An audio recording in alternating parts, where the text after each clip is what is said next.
ಒಬ್ಬ ಮಹರ್ಷಿ, ಒಂದು ಭಯಾನಕ ಯಜ್ಞ. ಅದನ್ನು ರಕ್ಷಿಸಲು ಏಕೆ ಬೇಕಾಯಿತು ಒಂದು ಚಿಕ್ಕ ಬಾಲಕನ ಸಹಾಯ?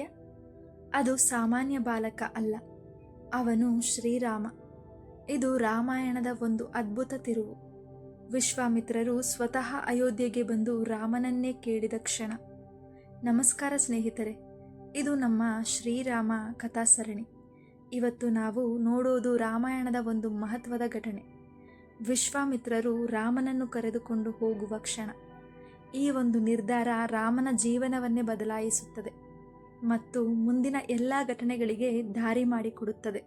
ಒಂದು ದಿನ ಮಹರ್ಷಿ ವಿಶ್ವಾಮಿತ್ರರು ಅಯೋಧ್ಯೆಗೆ ಬರುತ್ತಾರೆ.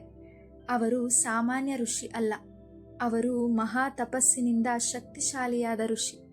ಅವರು ದಶರಥ ಮಹಾರಾಜನ ಮುಂದೆ ಬಂದು ಹೇಳುತ್ತಾರೆ, ನಾನು ಯಜ್ಞ ಮಾಡುತ್ತಿದ್ದೇನೆ, ಆದರೆ ರಾಕ್ಷಸರು ಅದನ್ನು ಹಾಳು ಮಾಡುತ್ತಿದ್ದಾರೆ. ನನಗೆ ನಿಮ್ಮ ಮಗ ರಾಮನ ಸಹಾಯ ಬೇಕು ಎಂದು ಮಾತನಾಡುತ್ತಾನೆ. ಇದನ್ನು ಕೇಳಿದ ದಶರಥನ ಹೃದಯ ಕಂಗಾಲಾಗುತ್ತದೆ. ರಾಮನು ಇನ್ನೂ ಚಿಕ್ಕವನು, ಅವನು ಹೇಗೆ ರಾಕ್ಷಸರನ್ನು ಎದುರಿಸುತ್ತಾನೆ? ಅವನು ಮೊದಲಿಗೆ ಒಪ್ಪುವುದಿಲ್ಲ. ತಂದೆಯ ಹೃದಯದಲ್ಲಿ ಭಯ, ಪ್ರೀತಿ ಎರಡೂ ಬೆರೆತು ಹೋಗುತ್ತವೆ. ಆ ಸಮಯದಲ್ಲಿ ರಾಜಗುರು ವಶಿಷ್ಠ ಹೇಳುತ್ತಾರೆ, ಮಹಾರಾಜನೇ, ವಿಶ್ವಾಮಿತ್ರರು ಕೇಳಿದರೆ ಅದು ಸಾಮಾನ್ಯ ವಿಷಯ ಅಲ್ಲ. ರಾಮನು ದೈವಿಕ ಶಕ್ತಿಯುಳ್ಳವನು, ಅವನಿಗೆ ಇದು ಒಂದು ಅವಕಾಶ. ಈ ಮಾತು ದಶರಥನ ಮನಸ್ಸನ್ನು ಬದಲಿಸುತ್ತದೆ.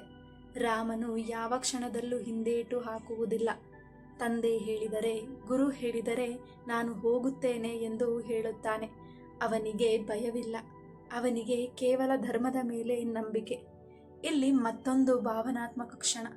ಲಕ್ಷ್ಮಣನು ಹೇಳುತ್ತಾನೆ, ಅಣ್ಣ ಎಲ್ಲಿಗೆ ಹೋದರೂ ನಾನು ಜೊತೆಗೆ ಬರುತ್ತೇನೆ ಎಂದು. ಇದು ಸಹೋದರ ಪ್ರೀತಿ, ಅವಿಭಾಜ್ಯ ಬಾಂಧವ್ಯ.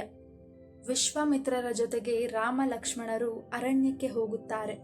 ಇದು ಕೇವಲ ಒಂದು ಪ್ರಯಾಣ ಅಲ್ಲ, ಇದು ರಾಮನ ಬಾಲ್ಯದಿಂದ ಧರ್ಮ ಯೋಧನಾಗುವ ಮಾರ್ಗದ ಆರಂಭ. ಈ ಘಟನೆಯಿಂದ ನಾವು ಏನು ಕಲಿಯಬೇಕು ಗೊತ್ತಾ? ದೊಡ್ಡ ಅವಕಾಶಗಳು ಸಣ್ಣ ವಯಸ್ಸಿನಲ್ಲೇ ಬರುತ್ತದೆ. ಭಯವಿದ್ದರೂ ಧರ್ಮಕ್ಕಾಗಿ ಮುಂದೆ ಹೋಗಬೇಕು. ಗುರುಗಳ ಮಾರ್ಗದರ್ಶನ ಅತ್ಯಂತ ಮುಖ್ಯ. ಸಹೋದರ ಪ್ರೀತಿ ಅತಿ ದೊಡ್ಡ ಶಕ್ತಿ. ಇದು ಕೇವಲ ಕತೆ ಅಲ್ಲ, ಇದು ಜೀವನದ ಪಾಠ. ಇದು ರಾಮಾಯಣದ ಒಂದು ಮಹತ್ವದ ತಿರುವು. ಇದೇ ಪ್ರಯಾಣದಲ್ಲಿ ರಾಮನು ತಾಟಕಿಯನ್ನು ಸಂಹರಿಸುತ್ತಾನೆ ಮತ್ತು ಮುಂದಿನ ಅದ್ಭುತ ಘಟನೆಗಳು ಶುರುವಾಗುತ್ತವೆ. ಮುಂದಿನ ಭಾಗದಲ್ಲಿ ನಾವು ನೋಡೋದು ತಾಟಕೆಯ ವಧೆ. ಧನ್ಯವಾದಗಳು ಸ್ನೇಹಿತರೆ.